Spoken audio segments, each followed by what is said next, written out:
Բարեկամներ, ոսկեվազում ենք Bee Village-ում եւ հիմա ցույց կտամ ամենաբարդ վիրահատական միջամտություններից մեկը,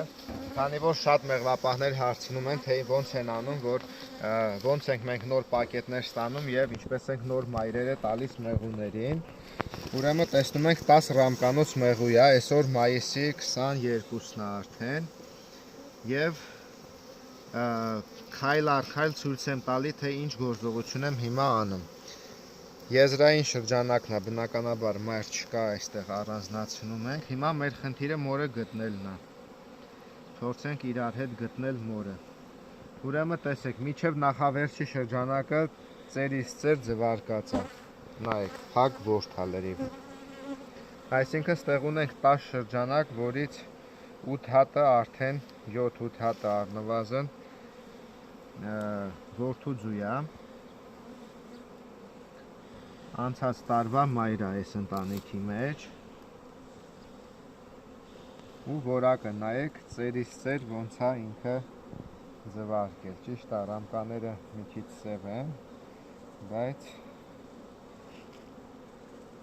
մայրերի որակի մասին խոսք չկա, գերազանց են աշխատել։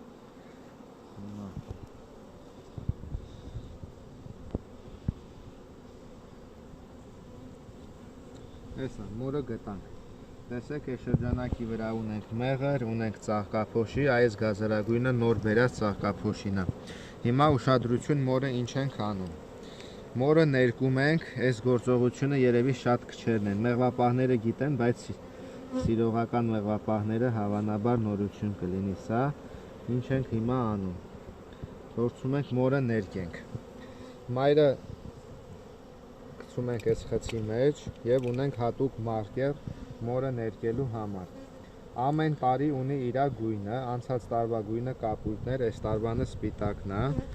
որպեսզի այս մայրերը չխառնվեն նոր մայրերի հետ, տարիքները իմանանք միշտ եւ վերահսկենք։ Ահա այսպես մորը ներկում ենք։ Ներևում է։ Ոյ։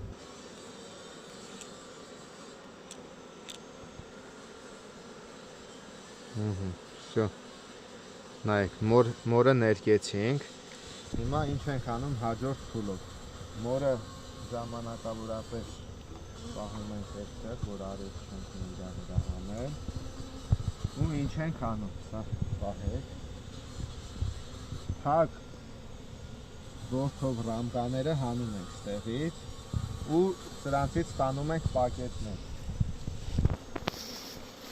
Նայեք, պակետները